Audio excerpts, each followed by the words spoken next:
Hello everyone, welcome to the School Improvement Institute Video 3 on data collection, sponsored by the American Student Achievement Institute.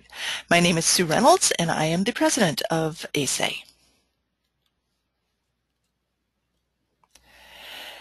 This video will discuss, to begin with, a review of the vision to action process, as we always do, and then we'll provide overview and tips for this month's tasks, which are specifically around data collection.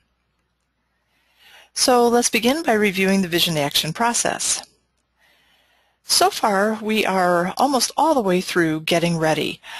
You've convened your steering team, you've delegated tasks on your steering team, and you've also identified the folks that will serve on your School Improvement Council. So this month, we are looking at the last part of getting ready, which is to collect the data that you will be using in the process. Then, in November next month, we'll meet with your School Improvement Council for the first time to do an introduction to school improvement. Then in December, we'll meet with them for the second time to talk about their dream or their vision for student achievement and also for the school and environment that will enable students to reach that dream. And then in January, we'll talk about goals. Your School Improvement Council will set your primary areas for improvement as well as develop SMART goals within those areas. And this is one of the steps for which we are collecting data and entering data into the system this month. So this month we're putting the data in that will prepare us to have this meeting in January with your School Improvement Council. Then in February, we'll have the root cause discussion with your School Improvement Council. The focus of this discussion is to figure out what's getting in the way of your students being able to reach the goals that you've set. And there's lots of different areas that we'll look at. And again, this is an area where we'll look at data. And the data that we'll be looking at in February is data that we're going to collect and put into the online system this month. So this month, we're getting ready for two steps. The goals step that we'll do in January, and then the root cause step that we'll do in February. Once we've determined after these data studies what the goals are and the root causes are, then in March we'll start talking about interventions. In other words, what are you going to do to address those root causes? And then the thought is that when you have addressed those root causes, that will enable your student achievement to go up. Also in February, just want to make sure this is on everybody's radar, our Indiana Conference on Learning is being held in February. And again, this is a conference where we expose the SI2 schools to best practices, proven practices, featuring Indiana educators and community members who are implementing things that are working in their schools and their communities. We always have top-notch keynotes. You can see some of our keynotes from past years on the screen, and we will again have an outstanding keynote in 2015. And then the final step then is once we know what the interventions are, then your school will prepare to implement those interventions with integrity. So you'll look at professional development that's needed, developing an annual calendar, securing the resources that you need in order to make sure that those interventions are going to be put in place with integrity. Okay, so another thing that we did as we started to talk about getting ready was to delegate tasks among your steering team members. So one of the things that we'd like you to do right now is to pause this webcast. Please make sure that all of your steering team members knows what their point position is and has a general understanding of what their responsibilities are. So if you'll pause the webcast now and just have that quick discussion, please, that would be great. Thank you.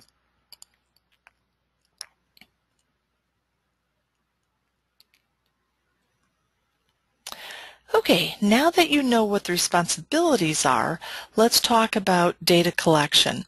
And you'll see in these responsibilities, there were two different point persons that were related to data. There's the achievement data point person and the root cause data point person. So it's those two people's responsibility to make sure that the data is collected and the data is entered online. That doesn't mean that they'll be working alone. You'll see in a little bit that there really is quite a lot of data that we want to look at, and so each of these point persons will be delegating tasks to the rest of the steering team as we work through this month. So let's look at data collection. First of all, we want to talk about the types of data and make sure that everyone on your team understands these two terms. So in the SI2 process, we're looking at achievement data and also root cause data. So achievement data tells us the degree to which students are learning. So it's about academic learning. We're going to look at data that tells us about math, science, social studies,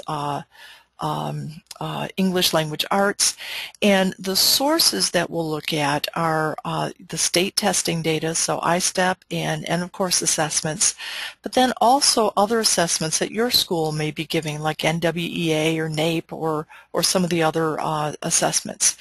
We'll also be looking at your school's transcripts to look at report card grades, semester grades. And then, so that's achievement data. That's telling us the degree to which students are learning. Then the second type of data that we want to start collecting this month is the root cause data. The root cause data tells us why students are not reaching your goals. So the whys might be they don't come to school, they don't turn in their homework, they don't take rigorous courses, they're not motivated. I mean, all of the reasons why students might not be succeeding at the level that you want, where you want them to be. It may be issues going on with your students. It may be also that you're not teaching a rigorous curriculum, or you're teaching it in a way that's not engaging, or you don't provide extra help for kids. So your root cause data will help you look at all those different areas and others, and to help you figure out why kids are not reaching the goals that you have. So there's two sources for the root cause data. One is survey data, the SI2 surveys, and we'll survey students, parents, teachers, and community members. And then there's also several sets of short answer questions that will help you get to the root cause of why students aren't achieving at a higher level in your school. So two types of data, achievement data and root cause data. It's really important that you understand the difference between the two. So if I were to say attendance, would that be achievement data or root cause data? So attendance would be, poor attendance would be a reason that students were not achieving high at school. So that would be root cause. If I were to say the percentage of students who earned a 3 or better on an AP test, which would that be? Okay, that's about achievement. It's about the degree to which students are learning, if they've been able to pass or get a 3 or better on that AP test. But if I were to say the percentage of students enrolling in an AP course, then that would be root cause. Enrolling doesn't have anything to do with learning, it's just getting into the class. So that would be root cause data. Okay, so let's pause, if you would, again, the webcast. And could you please make sure that everybody on your steering team understands those two terms? They make sense.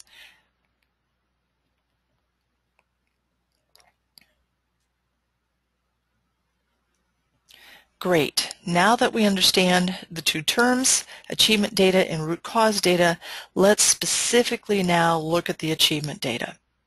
So we're just talking now about achievement data. Okay, as we mentioned earlier, achievement data we're going to pull into the process when we set our goals, our achievement goals. It's important that we have baseline data when we get to this point. Otherwise, it might be possible to actually set a goal below where you currently are. But by having baseline data, then we know where we're starting out and we can set the goal above that baseline.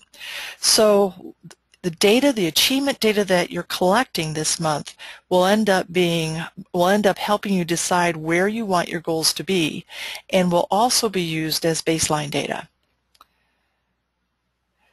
So when we're expressing data, this is the way that we'll always express it in SI2, and these are also the components of SMART goals. So later when we create SMART goals, we'll be pulling in these different components of achievement data.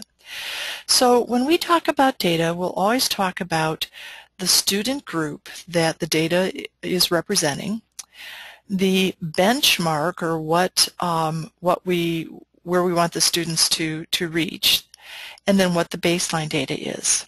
So if we just look at this first row here, we would express the data this way. We're talking about the percentage of third graders who read at grade level. Our baseline data is 65%. Our target data is, this is what you would fill in later when we get to goals. And then we want to accomplish this by the end of next school year. Let's look at another one. The way we're expressing the data would be the percentage of ninth graders who master polynomial standards, and our baseline data is 48%. Our target data is, we'll fill this in when we go to the goal steps, and then when by the end of next school years. The percentage of free and reduced students who earn a 3 or better on an AP test, our baseline data is 11%. Our target data will become our goal, and we'll do this by the end of next school year. The percentage of all students who graduate on time, baseline data is 72%. Target data will set in the goal step, and then we'll do this by the end of next school year. So the data that you're collecting this month is the baseline data. You'll look at all kinds of data, decide in that goal step what data you want to change, and then you'll use the data you're collecting now as your baseline data. So for the achievement data, there's several sources. One source of your achievement data is state tests, and we are able to auto-populate that data into your SI2 system. So we'll be auto-populating state testing, I-STEP Math, I-STEP English, and of course assessments, all that data, state testing by grade level, and then also graduation data. There's several other source data points that we're able to pull from the Indiana Department of Education's website into your SI2 website. Then there's some other data that we would like you to look at in addition to the data that the state reports. We call this the SI2 required data, and this is data that is school populated. You need to type in this data. So you can see here's all the different types of data that we're looking for. This is just an example of probably a 7 to 12 school.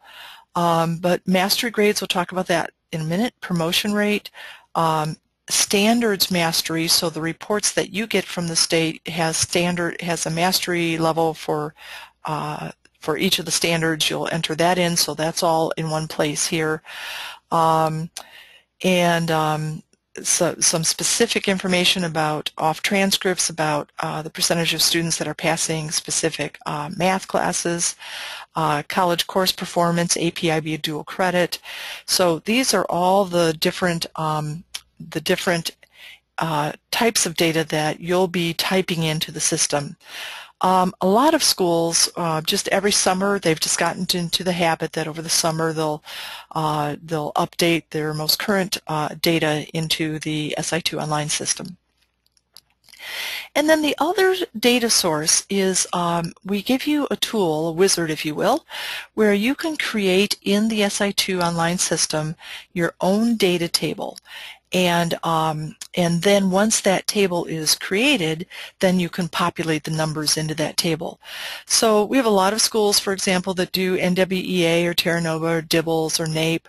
And so they create tables where they can put and store the data from those reports all in one place in the SI2 online system. This also gives the schools the opportunity to create their own assessments.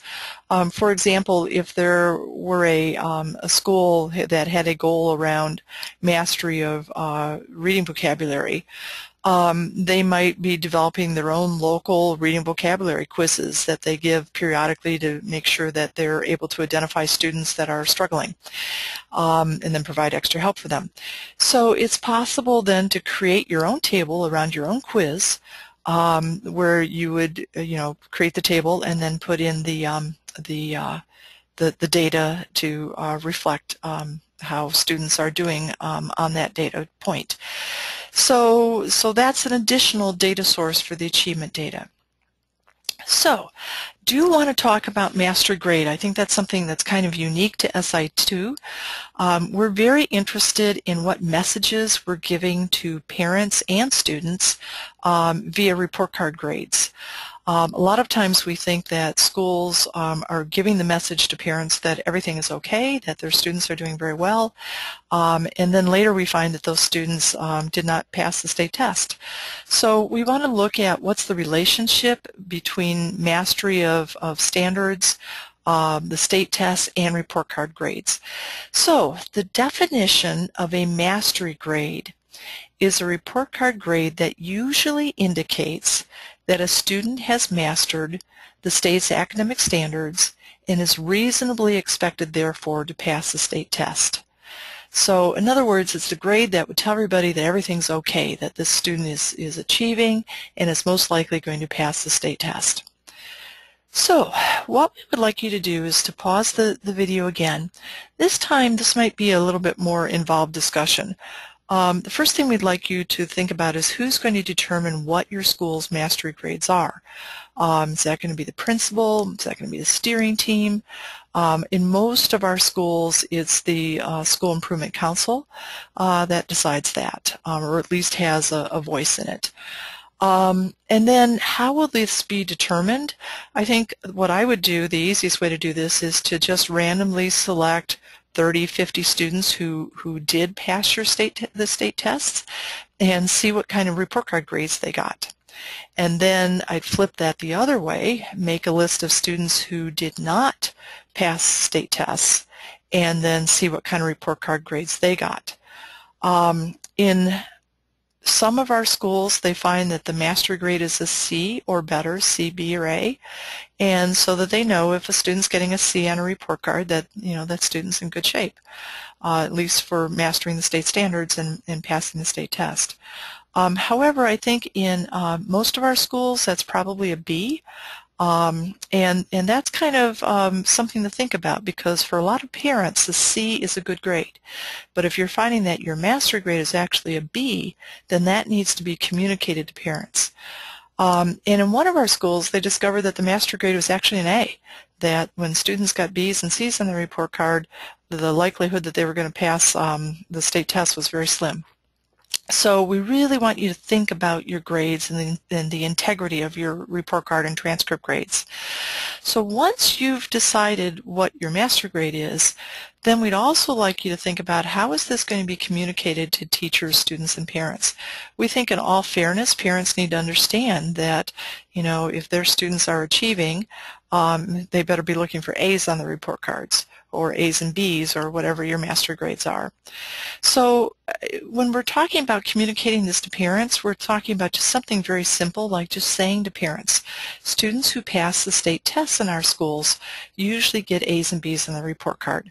So we're not making any promises, we're not, setting anything in stone, we're just saying, just as a general trend, the kids who pass state tests in our school usually get A's and B's on the report card, or A's, B's, and C's on the report card, or A's only on the report cards. Okay, so let's pause the video now, and if you'll have that discussion with your steering team, that would be great. Thank you.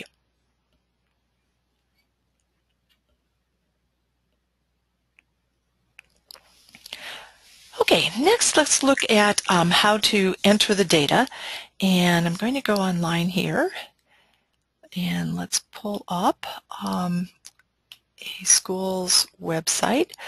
So when you log in, you come to the front page. It looks something like this. And to go to the data section, and as always, we always suggest you go to the SI2 process tab. And when that comes up, I'm going to scroll down to the October activities, which is collect data. So let's just look at these steps. We're reading the introduction. We're watching the video that you're watching right now. We're participating in the learning community. The next learning community is October 2nd. And if you click this icon right here, that'll get you registered. And then we're entering achievement data. And notice that we've got two different lines for that. We're entering the ASA achievement data that's required by ASA, and then we've given you another line where you can enter optional data. So I'm going to look at the ASA required data first. And before I even go to enter anything, I want to open this report and show you. So take just a minute to load because we're pulling all the data off of the SI2 system. Okay, so I want to show you, before you enter anything, we've pulled the state testing data from the DOE website. So notice that the 2014 data is not yet available. This is may be available to your school, but we're not able to obtain it until it appears on the public pages on the DOE website. So as soon as that pops up on the public pages, then we will immediately populate the 2014 data. Okay, so we've got that data that is auto-populated for you. And then now let's look at entering the additional data. So I'm going to click the Enter tab, Enter icon, and you can see here that here's the SI2 required data tables. So I'm just going to walk through one of them. We always want to make sure that you're in the right year, so we're actually entering data from last school year, so 13-14. I'm going to click on Mastery Grades. Let's just start with that one. And when you get to this page, we give you some information at the top. First of all, we want to define who is the student group. So in this case, it's students who have completed kindergarten. What's the benchmark? So we define, what that benchmark is. What's the data source? And then we've given you where we think you're going to look for that data. And then any notes about that we want extra information we want to give you about this data field. So then I check again, 13-14, that's the year I want, so I do not need to change the data year. And we've also given you a note here, this is kind of important, to maintain student confidentiality for any student group of fewer than 10 students. We would like you to enter the total number of students, but do not complete the remaining columns. And then there's an example of that. That's really important for confidentiality, that anytime the number of students in a student group is fewer than 10, tell us how many students there are, but don't give us any of the student data. Okay, so I'm going to go to this table. You can see the table's blank right now. I'm going to hit Enter Edit. And that will bring up a place where I can, first of all, because this is a mastery grade, I'm going to put in what was the criteria for the mastery grade. In this case, let's say it's a satisfactory or a satisfactory plus. That's the mastery grades. And then I just start filling in the table. So of all students, let's say I have 100 kindergartners, we'll make it simple, make it 100. And how many earned the English mastery grade? Maybe 60. How many earn the math mastery grade? 72. So we're just filling this in. And then we need to get into the disaggregations. So of the 100 students, maybe there's 55 that are female and 45 that are male. And then I'm going to do the same thing. Of the 55, how many of them earn the mastery grade in English? So whatever that is. So we're going to go through all the disaggregations, the gender, the race, ethnicity, the free and reduced lunch status, the English status, and then the special ed status if students have an IEP or not. that will then allow us to look at that disaggregated data when we're trying to really hone in on where to set your goals. So then I can save changes, complete the chart later, save changes, entries complete, or discard the changes. Okay, so let me go back down, when you check that the chart is complete, what that will do is back on this page, it'll put a little check out in front of this link, and that will tell you that that table's finished. And if you come back later to work on this, you'll then start with the next one. Okay, so basically that's how all of the tables work. Just hit the link, go to the table, see who the student group is, what the benchmark is, and then just start entering the numbers. When you save, by the way, the system will automatically calculate all the percentages for you, which just saves you some time. Okay, then when everything is checked here, this button will become hot, and you'll be able to submit for review. Just submit that, and then our strategic planning specialist will look at that and give you feedback. And remember, our commitment is that you'll get written feedback within 48 hours. Okay, so that is that part of the achievement data. Let me go back. Okay, so we just entered the ASA achievement data. Now I want to look at entering an optional data field, something that you just want to put in. So I'm going to click on Enter, and this is a school-created chart. So I'm going to create, and once you create the charts, they'll start to appear here, but we don't have any charts created yet, so there's no titles there. So I'm going to create a new chart.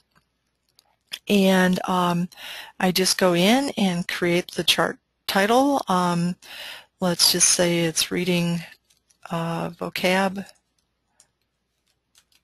quiz. The student group is going to be all third graders.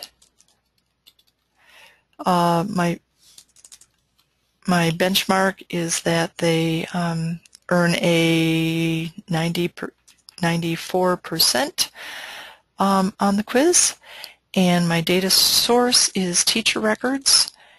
And then if there's any notes that you want to put in, that this is just whatever you want to put. So then I save and continue. And next is, are you going to put in the number of students and you want the system to calculate the percentage, or are you going to give me a percentage and you want the computer to calculate how many students were involved? 99.9% of the time you're going to put in numbers. The only time we've ever seen a school need to put in percentages is with DIBELS. Some of the DIBELS reports prints percentages but not student numbers, and so we just gave you this tool to kind of work that backwards. So I'm going to put in numbers. And then this is asking if we want to create a chart with the criteria at the top or the criteria at the side. And just one note, if you use a side chart, you can't put in any student disaggregation. So I think most of the time you'll probably use a top chart. So I'm going to create a top chart. And this is asking, for each criteria, will the number of students be the same? So in the example that I've given you, this doesn't really apply, but if you were looking at the percentage who pass Core 40 courses in 9th grade, within each Core 40 course, there would be a different number of students enrolled. So in that situation, I can go over here and say I want to have a different number of students for each of the criteria, and then it would ask you, okay, how many students are enrolled in biology, how many students are enrolled in English 9. Okay, but in this case, there's just one criteria, so I'm going to click same student number, and this is there's only one criteria in what we just set up, so it was pass or earn a 90% on the reading vocab quiz. And notice that as I'm typing this in, you can see I'm starting to preview the chart down here. If I did have a second criteria, like I'll make up something silly, but the percentage who wrote their name on the top of the paper, then you can see now I'm getting another set of 2 columns. Okay, I'm going to go ahead and take that out. Okay, now I have a table, but there's no desegregation. If I want to include the desegregation, I just click that, and there I've got all of the desegregation, and then I would save the table and continue. So, okay, I'm not going to save right now because I'm demonstrating on a real school's system, so I don't want to make that save. Okay, but that's how you save your tables, and then that would create the table, and then you would go in and start to enter. After the table's created, you'd start to put the numbers in here, and then hit save to calculate the percentages. Okay, I'm going to go back. I'm going to go back to the process page, and then scroll back down to where I was working on data collection. So that's how to enter the optional data, NWEA, Terra Nova, NAEP, or anything that you want to monitor on a year-to-year basis. Okay, I think that sounds great. One other thing that comes to mind, if you have put optional data in, and when you click enter, from past years, there's a lot of different data tables here. There will also be a way for you to delete. There will be a little icon you can click to delete those tables. If you're no longer want to monitor specific data that you used to monitor in the past, or maybe you're not giving NWEA anymore, and so it's, you want to clean up your system, we strongly suggest that you just X out any tables that you're no longer using. It always looks kind of half-baked when we open up a school's online system, and here's a bunch of data tables that are empty with no data in them, and it's because the school's no longer using that data field or monitoring the data field. And so just to clean everything up, just make sure you delete any tables that you're no longer using in this section. Okay, so that is the achievement data. So let's go back to the PowerPoint, and what we'd like you to do is to have a discussion now with your steering team. First question is, do we want to monitor any optional data? It could be, again, NWEA, Terra Nova, percentage of students who pass a specific quiz that you have, or maybe a specific course. Maybe your school's really interested in world languages, and you want to see, what percentage of the kids are getting an A or B in a world language in 9th grade. Just anything that is interesting to you and that you'd like to monitor. Then the second step is, who's going to collect this data? So you might want to go online and look at all of the data that's required to be entered, and just divvy that up. One person will do the mastery grade data, another person's going to do the promotion rates, another person will do the specific course data in the high schools. Who's going to enter that data? And then who's going to collect the data? And then the last question is, who's going to enter the data online? Normally whoever collects the data ends up entering it online. I think it's just easier that way, but sometimes there's a specific person assigned to do all of the online entry for the school, so it may need to get passed to somebody else. Remember, we have 1 month to get this done, so there's 1 week and or 1 month, so October 31st is your goal date to have everything in. Okay, so let's pause the webcast now and give you a chance to talk about that.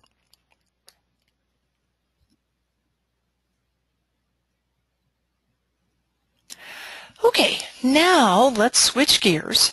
We've been talking about achievement data. Now let's talk about the root cause data. Remember that root cause data is going to come into play in February when your School Improvement Council is trying to figure out why kids aren't achieving at a higher level. What's getting in the way of your school being able to reach the goals that you set in Step 3? So we're looking at root cause data. So there are a couple of sources for root cause data. One is the SI2 surveys.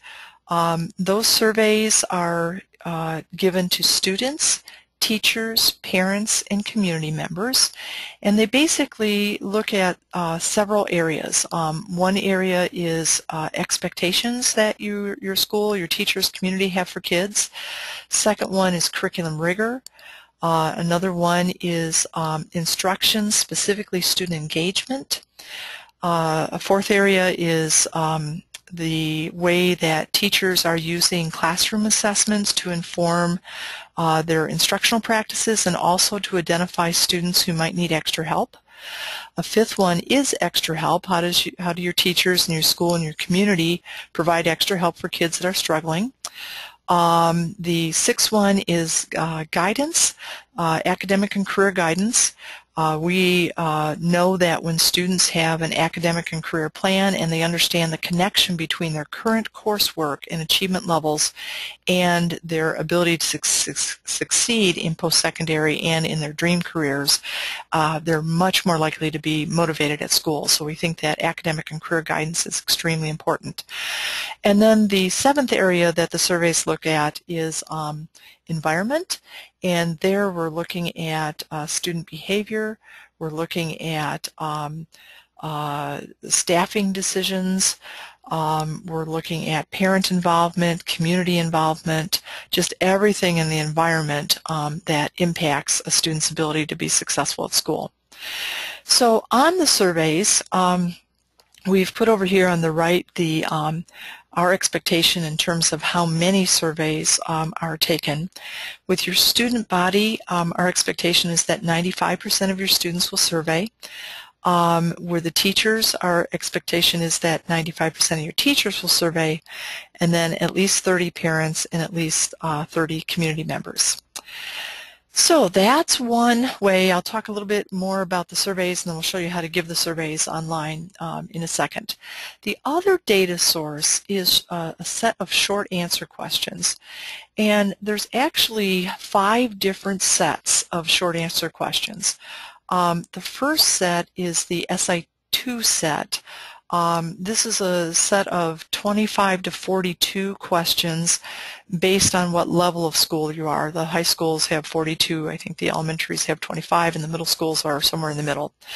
These are questions that align with the survey questions and are also part of those 7 areas, or our 7 elements of high achieving schools. So every single SI2 school is asked to answer these questions. And then this year, this is new, there's an additional set of questions that all schools will answer that are aligned with the turnaround principles as defined by the Indiana Department of Education. So there's 133 questions on that part of the survey. They are all, though, yes or no questions. They all say, do you do this? Do you do that? Do you do this? And so all you have to do is read through and say yes or no. All of those questions are related to best practices. We think that the turnaround rubric is very well done, and we want you to think about each of those turnaround areas, and any question that you answer no to should kind of be a red flag for you that there's an area that in which you could be doing better in your school. So we're asking all of our schools to do that. We just think that that's a really good practice. Then, if you are a focus or a priority school, there's another set of short answer questions. There's 25 questions here, and these are aligned with the monitoring guidelines that DOE has published for schools that are focus schools or priority schools.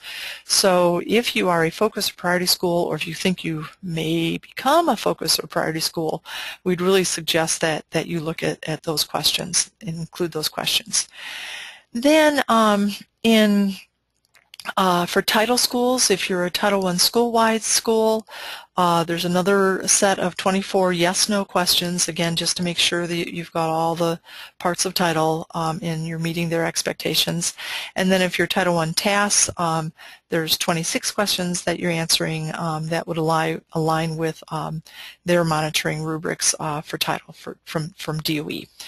So, okay, and I'll show you when you get online how to customize your website so that you can include or exclude different question sets.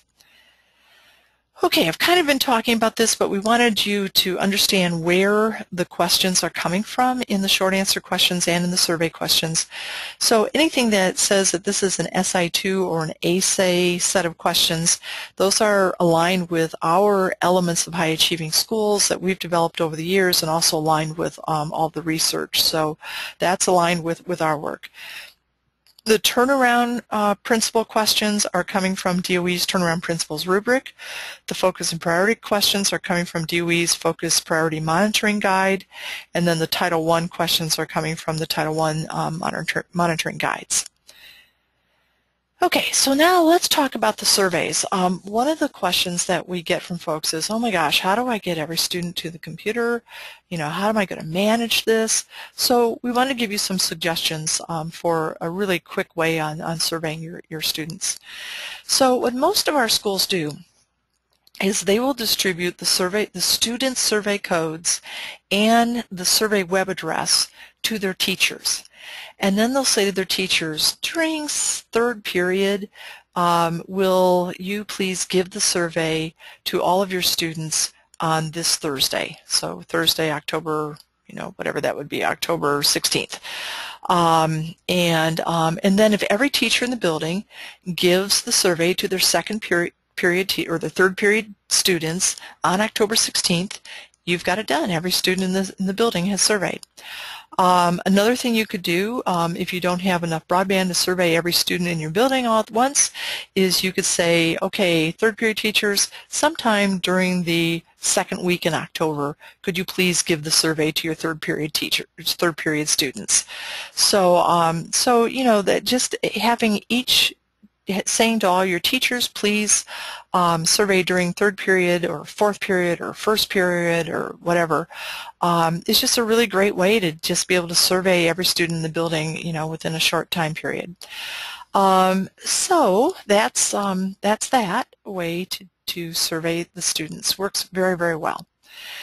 Then, in terms of surveying your teachers, these are all examples that other schools have done. In some schools, they'll say to their teachers, please bring your laptop or your tablet or a smartphone to the staff meeting of the day. And then during the staff meeting, they'll give all the teachers the teacher code and the web link and ask the teachers to go on to their phone or their tablet or whatever and survey. In other schools, they'll just send all the students, the teachers an email that has the survey code, the teacher survey code, and the web address there, and ask the teachers to survey, by the end of the week. In one of our schools, we thought this was pretty cute. They attached the teacher survey code and the survey web address to a candy bar, and they gave each of the teachers a candy bar in their mailbox, and the teachers picked up their candy bar, and here is a little note asking them to please survey. Okay, in terms of the parent survey, oh my gosh, our schools have gotten so creative in this. One way is just in any kind of communication that you're already sending to parents via a phone system, or you can make automated phone calls to parents, or a newsletter, or your website or Facebook page, to just include the parent survey code and the survey web address in that communications, and just give the parents a deadline. Make sure you give a deadline and just ask everybody to get online and survey, explaining to them why this is so important. Then another one of our schools thought this was clever. They printed stickers, and they had this was an elementary school. They had each of their teachers put that sticker on a homework assignment that was going home, and then they asked students to share their homework assignment with their parents or their guardian, and then had their parents initial the sticker for a prize, and the kids brought that back to school, their initialed sticker, and then they got a prize. But and then on that sticker, it said to the parents, please help us with this survey. Here's the parent survey code. Go to this website and take the survey. In another school, I think this one was middle school or high school, they gave parents a ticket when they came into the ball game, and that ticket had the parent survey code and the web address, the survey web address on it, and then they asked all of the parents to take the survey on their smartphone during halftime. So, just you've got a bunch of parents there, and that it may not be quite as random of a way to do it because you're getting parents that are involved with their students' lives and are also athletic parents, but at least it's another way to reach parents.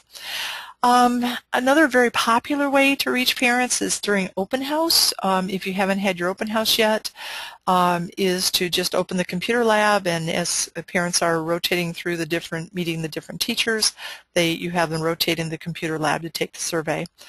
And then we've had several schools ask their public library to help, and so in the public libraries, when parents would come into the library, they would be able to sit at the computer and take the survey. So again, that would not be too random. I wouldn't want to do that method all by itself, because then you're just going to know what parents think who go to the library. So we're wanting to make this as random as possible, but we also understand that it's hard sometimes to get parents to take surveys.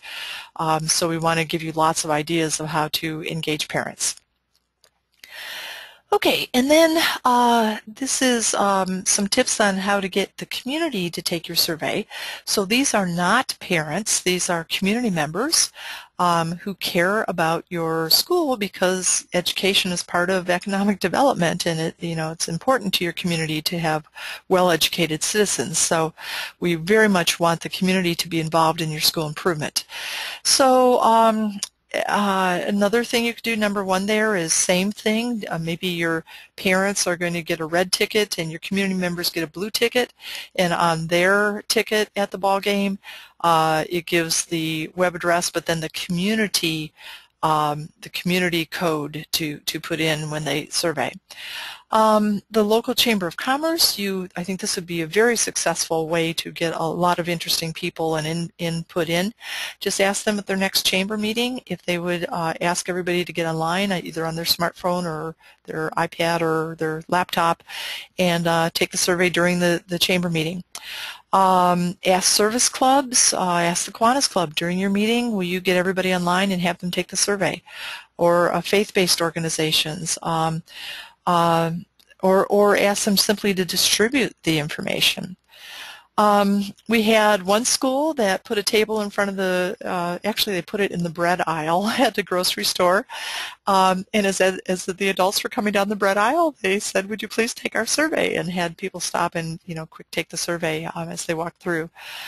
In another school in a more urban community that went to one of the local factories, and during the shift breaks had people available in the break rooms, and were asking people to survey during the break. And then also just doing a door-to-door campaign, just knocking on businesses' doors and giving them a handout and saying, please, we're trying to create a workforce that is more aligned with your needs, and would you please help us understand what you need by taking the survey. Now, one thing I want to say with the community survey is that we often hear pushback from community members because when they go to take the survey, they realize that they know very little about what's going on in the school. So on the survey, the people can agree or disagree or say that they don't know what the answer is. And a lot of your community members will say over and over and over again, don't know, don't know, don't know, don't know. And that's okay. That's good. That tells you where your strengths are and where your weaknesses are in terms of involving your community. What do they know? What do they not know? In some cases, you may decide, you know, it's okay that they don't know that. But in other cases, you may decide, man, we really need the community to understand that, and then that will maybe become one of your root causes. So, so that community survey is really important, and just be prepared if folks start to say, you know, I just said don't know to everything, and why am I even taking this survey because I don't know anything. That's good information for you to understand is the lack of knowledge that your community has. Okay, so let's look at the data entry for the force field data. I'm going to go back to the online system, back to the process page. I'm going to scroll down to data, and now I'm past the achievement data and I'm on to the root cause data. So this RC stands for root cause. And you'll see that there are 4 different lines that apply to the surveys. And then there's different lines depending on what kind of school you are, if you're title or not. There are lines that would apply to the different survey sets that you're given. I mentioned earlier that I'd show you how to customize the survey. I'm going to go in and show you how to do that right now. When I go to the SIP Uses tab, on this page I'm able to customize all of the website. So you can see that this school has checked Indiana rules and regulations. So when I go back in, I should be able to see the SI2 questions and then the turnaround questions that everybody's getting. And then because the school checked Indiana rules and regulations, I'll also get all of the questions that align with PL 221 and some of the other regulations that schools need to adhere to according to DOE. So if I click priority or focus, that would bring up those questions here, and if I click title, that would bring up those specific question sets. Okay, so that's how you customize your online system.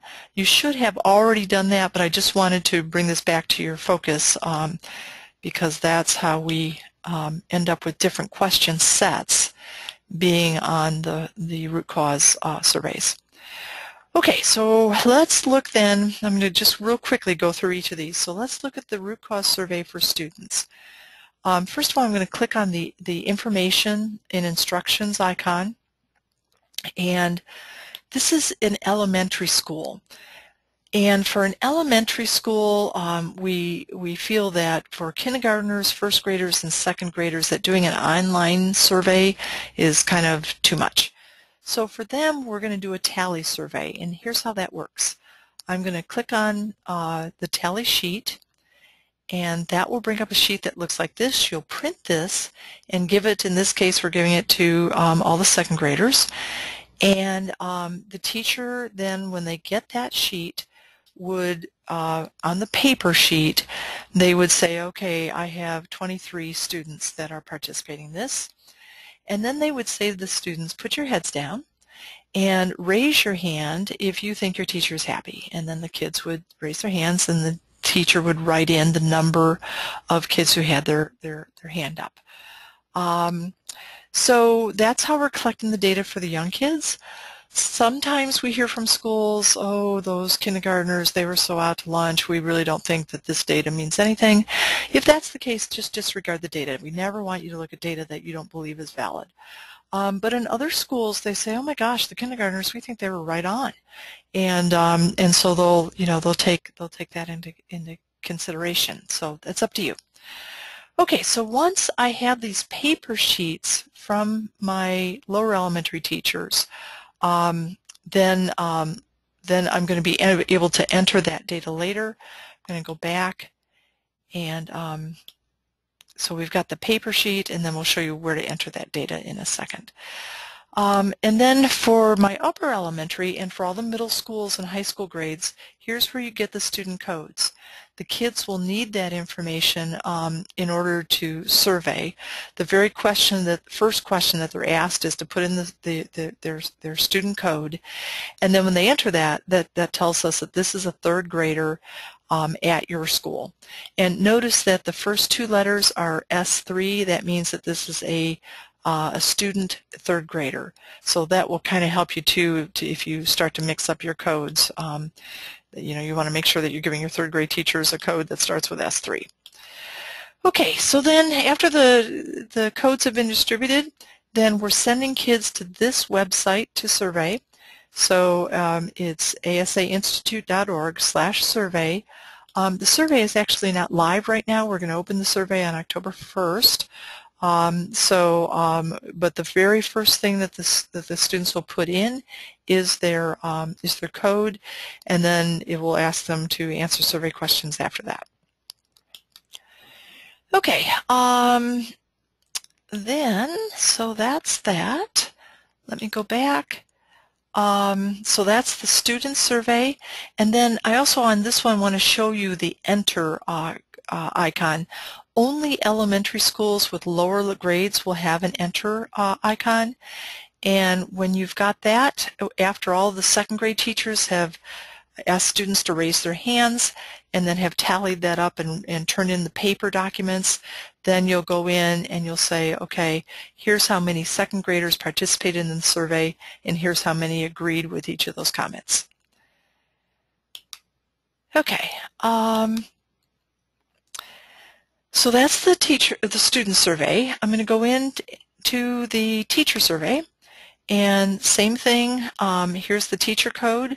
Teachers will go to the exact same survey place. They'll put in this code that tells the computer that this is a teacher survey, and then the system will pull up the teacher survey for your teachers.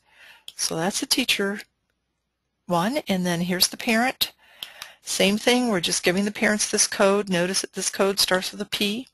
We give the parents the same survey address, and then parents go in and enter their code, and that will pull up the parent survey for them. And then the community survey, same thing. The survey code is going to start with the C for community, and that will tell you that that this is a code that goes with a community member. One other thing I wanted to point out, for some of you, like if you're in a 7 through 12 building, you may get 2 surveys here, or you will get 2 surveys here. There'll be an elementary community survey and then a middle school community survey. And I would have, your community take both, or have some community take the elementary, some community take the middle level. Or actually, I'm saying that wrong. If you're a 7-12, it would be middle school and high school. Have some take both of those. Same thing on the teacher survey. If you notice, this says elementary teacher, but if you're a 7-12 building, there's going to be 2 surveys here. One will say middle teacher, the other one will say high school teacher, and just make sure that your teachers that are predominantly middle level teachers get the middle school code, and the predominantly high school teachers are getting the high school code. Okay, so that's the surveys. Now let's look at the short answer questions, the question sets, and notice that because this school only checked PO 221, they're only getting 3 question sets: the ASA questions, the turnaround questions, and the PO 221 questions. Had they also checked focus or priority or title, they would have gotten different question sets here. Okay, so let's just go into the ASA questions as an example, and here are the ASA questions. Notice that the year is the current year, which is what we want because we're talking about, because we're doing the survey now. And then on all of the survey questions, we're going to tell you when we want you to think about. So this first question, we want you to use data that's available right now. So right now, list the extra help programs and activities at your school, and for each activity, list the percentage of students who are currently participating. But for some of the data, not very often, but some of the data, we're going to ask you to look back to last year, like grading pattern. What percentage of students earning your master grade in language arts for the second semester, and then what percentage of those students pass the English I-STEP test, and how do these two compare?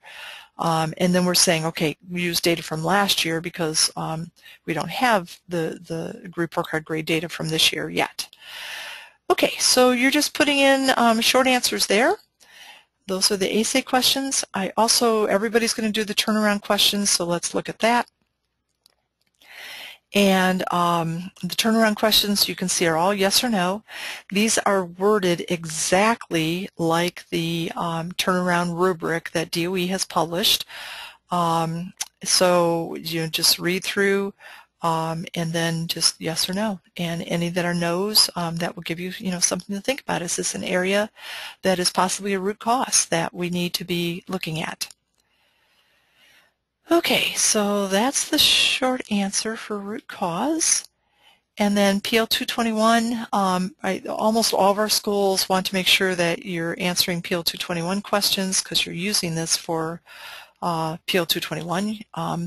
So these are just things that you're asked to report on publicly or different places, and then we'll pull this information into different reports.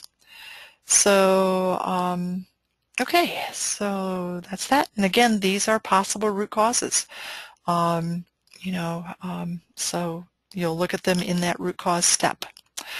One other thing I just wanted to point out, these are not hot right now. They will be in the next, before you need them, these reports will be hot. We're still working on developing the reports right now as we improve the system for you. So, and then finally, before you submit anything, notice that all of the submission buttons are here, so we're ready for you to submit when you're ready for us to review. And the the rubric items are here for each of those items, so you can kind of look at that before you submit. That will save you and us a lot of time if you've kind of done a self-review before you ask us to review. Notice the deadline for all of this is October 31st. This is one time when delegating tasks is incredibly important for you to be able to finish those tasks by the end of the month. And we really would like you to be finished by the end of this month because next month we're going to start meeting with your school, school improvement council, and that's going to be very important that you're finished with this work because there will be other things you need to be working on next month. So delegate, delegate, delegate. Really work to get all this finished, and then October 31st is the deadline. Okay, let's go back to the PowerPoint. And then what we would like you to discuss is a lot about the delegation. Who will be responsible for surveying the students, surveying the teachers, parents, community, who's going to answer the essay question set, the turnaround question set, the focus priority if you've checked those in the Title I question set. So we're really going to kind of delegate and make sure that all this gets done. Remember, all of the responses that you put into those question sets will appear on reports that you're going to use in February. So everything that you write in, the community will be looking at, all of your teachers are going to be looking at. The principal, for example, may be the one entering the information about the turnaround questions, but whatever the principal says on those, yes or no, everybody's going to be looking at in February. So especially in the text boxes, since the public's going to be looking at this, you want to make sure that your words are spelled correctly and your grammar's good. And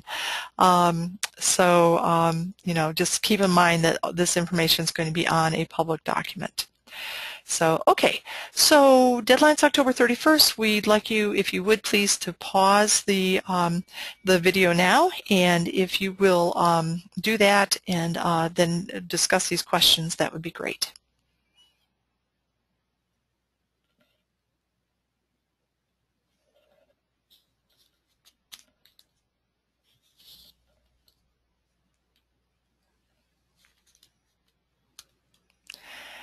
Okay, last thing to talk about is the learning community. Just want to remind you that we're hoping that you're watching this video before October 2nd, and as you're watching it, you're jotting down any questions that you might have or anything you want to bounce off of our staff in terms of how to complete these tasks. The webcast, I'm sorry, the learning community will be October 2nd, so that's Thursday, October 2nd. This month we are breaking you into small learning communities. I think some of them have 7 or 8 schools in a community. We did have kind of a large group in the 3 o'clock group, but we're trying to make some arrangements to make that community a little smaller too. We really want everybody to be able to talk freely, and one of the things with these smaller learning communities, I don't know if you remember when we did this last month, but we had several schools that when we tried to unmute them so that they could speak, they were at computers maybe that didn't have microphones, so they couldn't talk. We couldn't hear them. So, and we also had other schools that were using the microphone on their computer, but they got a lot of feedback, or they were using, you know, just a system that wasn't working very well. So we'd like to suggest that everybody call in from a phone. With the phone, when you use the phone to call in, you know, we know we're not going to get feedback. We know the audio is going to be good. So if you aren't 100% sure of the audio, please call in on a phone so we can talk. Then also with this small learning community, now that we've broken everybody into small groups, we'd really like to unmute everybody so that we can just chat. If you remember last month with everybody participating in one learning community, we muted everybody so we didn't get all the background noise, and then, you know, when you raised your hand, we unmuted you.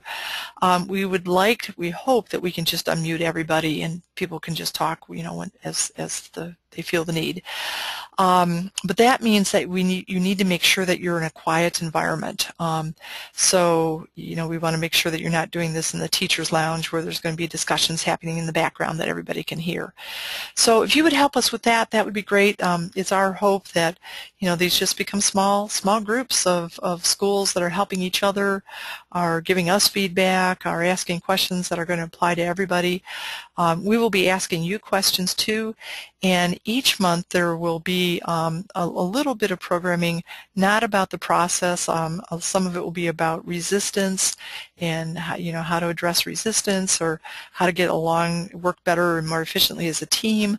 So we'll take maybe 5 minutes in each of these learning communities to give you a little bit additional content, but almost all of it is going to be you talking, us listening, you asking questions of us, asking questions to other schools.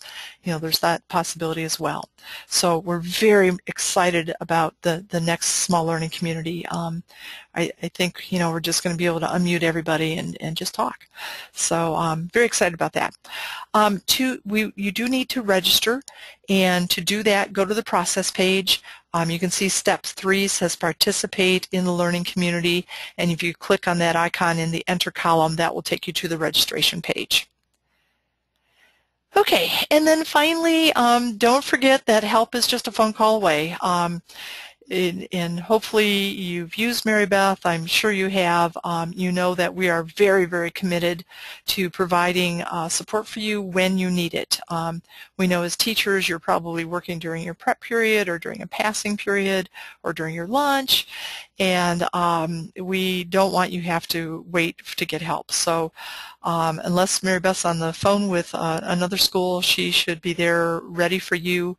And it's just ready to take your call.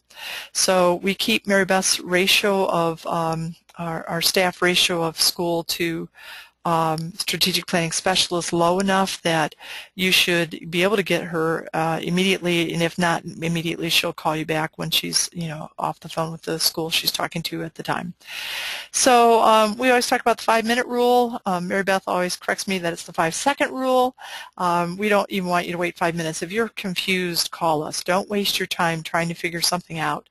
And that also means that if you're totally lost, it's okay to call Mary Beth and just say, I don't even know where to begin. And then she'll kind of take it from there and kind of talk you through.